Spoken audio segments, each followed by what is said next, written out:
Welcome to That's Good Broncos. I'm Brandon Perna, the world's most distinguished sports anchor, and today I'm breaking down the matchup between the Cocaine Cowboys and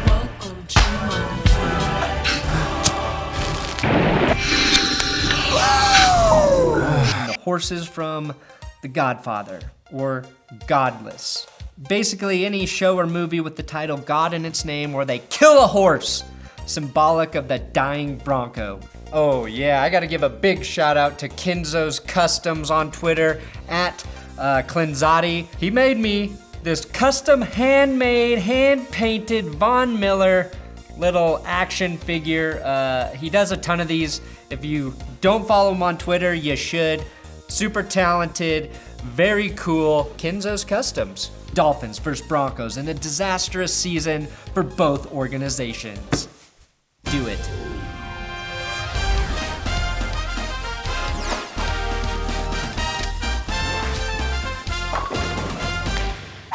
Vance Joseph versus Adam Gase. The Dolphins and Broncos. The ties between these two teams run deep right now. Vance Joseph was the defensive coordinator in Miami last year. Adam Gase, Jay Cutler, AJ Derby, and Julius Thomas, all former Broncos. But the strange thing is, the Dolphins' favorite practice song is Rocky Mountain High by John Denver, and the Broncos' favorite practice song is No, Not Miami by Bob Seger, or the more popular Miami by Will Smith. I'm talking Gloria Estefan and the Miami Sound Machine doing the conga. That's how the Broncos get fired up at practice. Hey, let me shake your body, wanna ding that sanga. She's on a boom, gonna ding that sanga. She got a boom, gonna ding that conga. She got a boom, gonna sing the sanga. She got a boom, gonna do that conga. She got a boom, gonna sing the sanga. She got a boom, bada dee dong bonga. Ding son and dong, gonna sing the conga. Oh, Gloria Estefan! Does anything get you as pumped up to hit another man than Gloria Estefan? No. That girl, she sparks fire in the bellies of brave men willing to battle it out on the field. And I'm glad I could break that news to you. Half point for Adam Gase. Strategy versus strategy. The Miami Dolphins signed AJ Derby this week. And if you remember, the Broncos signed Derby last season before they played the Patriots, as he was on the Patriots roster prior, making Derby the world's worst spy, since it didn't help the Broncos beat the fucking Patriots last season. If Miami loses, it's Derby's fault. The good news is, when Adam Gase asks Derby questions about the Broncos offense, he'll be like, we didn't really have one. Septimus39 on Twitter had the best joke about this move. If he knows the offense well enough to explain it to the Dolphins, we should hire him to come explain it to the Broncos. Boom! Roasted again. The Broncos didn't fire anyone or bench anyone this week, which is a bold strategy for them of recent time. But I think Miami has the better strategy overall. Do a little of this.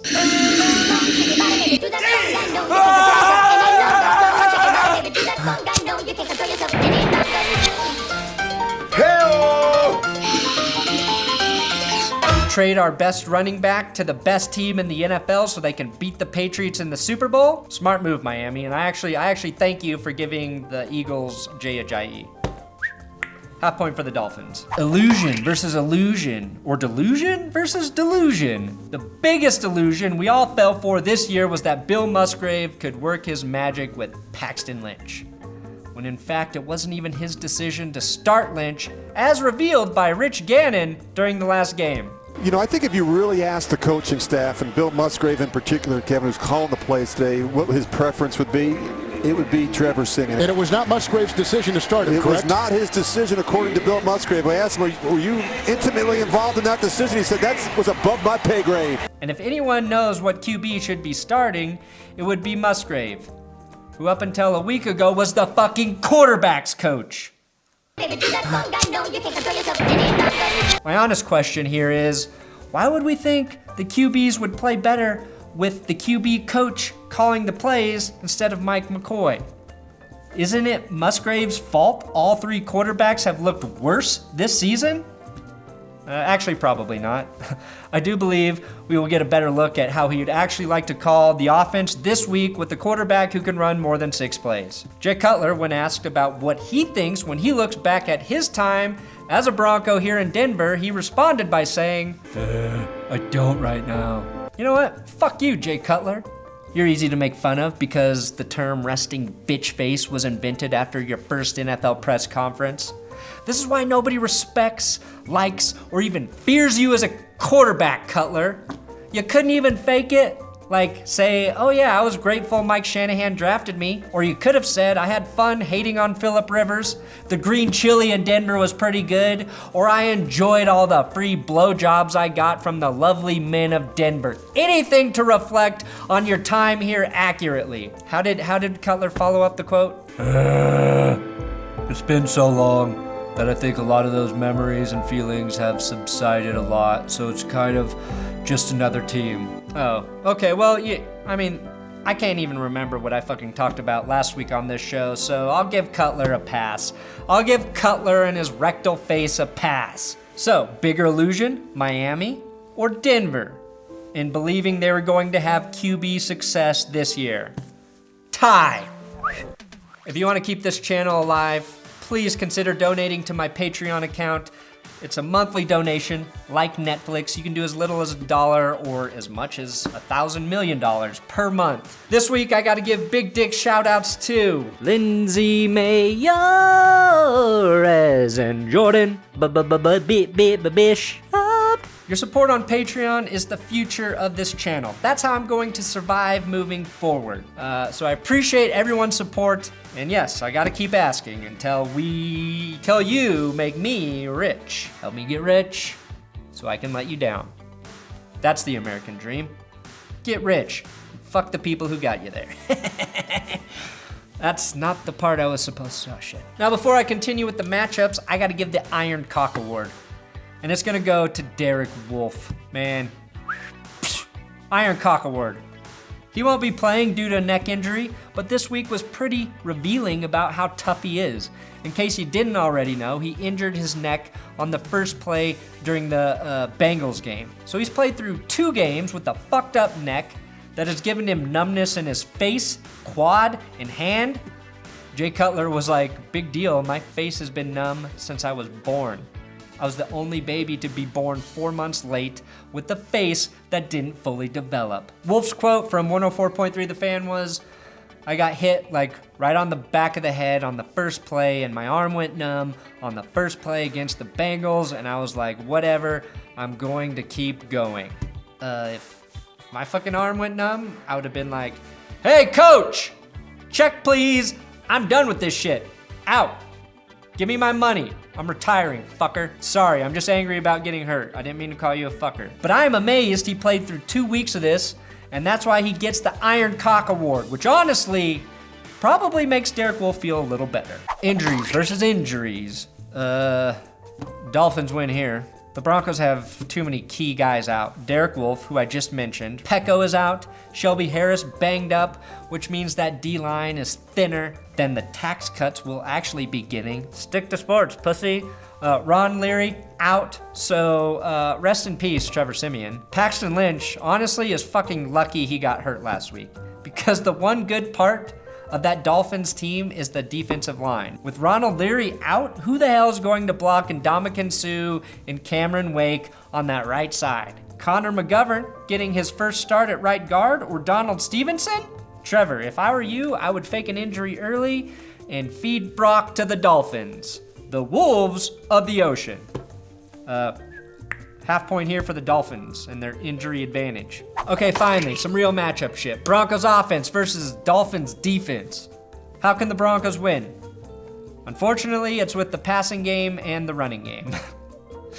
I say that because the Broncos have struggled with both all year. It's pretty simple. Cameron Wake and Ndamukong Suh are the only dominant players on that defense.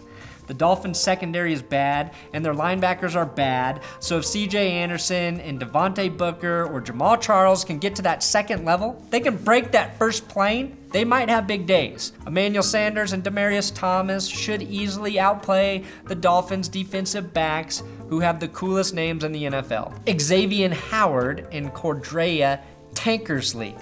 The problem is DT hasn't been out playing corners this year, and Sanders only has when he's been fully healthy, which I don't think he is. And again, maybe it's in the Broncos' best interest long-term if they keep Tankersleying the season. The Dolphins are the perfect team for Siemian to have success in the short passing game. Maybe. With average corners and below-average linebackers in Timmons and Alonzo, so fuck it.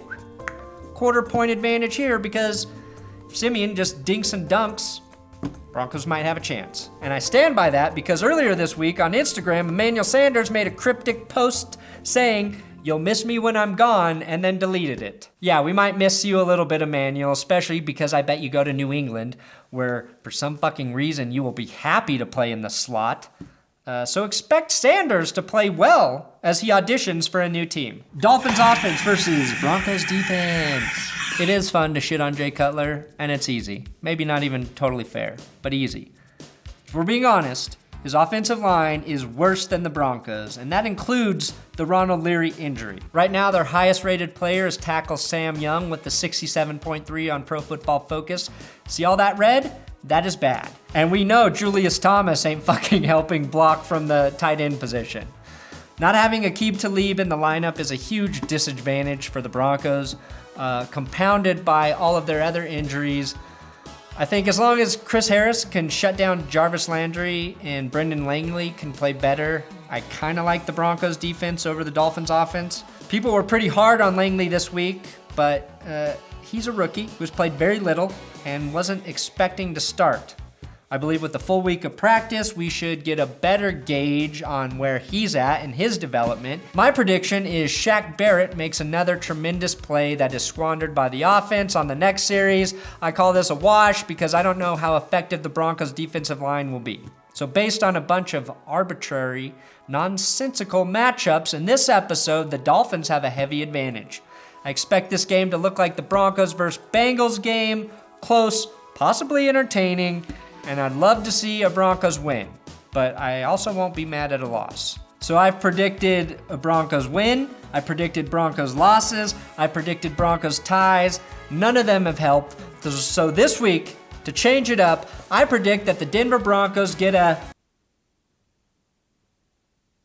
This episode is sponsored by SeatGeek. There's a link in the description, and if you use my promo code ThatsGood, you're gonna get $20 off your first ticket purchase. $20. If you're in Miami and you want to go to a game, there's $20 extra in your pocket to drink beer at the game. You can get tickets to any of the football games this weekend, concert tickets, comedy tickets. SeatGeek ranks all their ticket prices so you know whether or not you're getting screwed, and you can preview your seat before you buy it. Promo code ThatsGood. SeatGeek, yeah. Actually, I have a challenge for you, Kenzo. I want you to make a version of me. And then I want you to send that version to Von Miller and see if he talks about it. Now that would be cool. That would be very cool. Thanks for watching another episode of That's Good Broncos. Subscribe here on YouTube. Give me a follow on Twitter at Brandon Perna. And share these videos on Facebook. Sharing on social media is really the best thing you can do to help me out if you don't have an extra $1 for my Patreon account.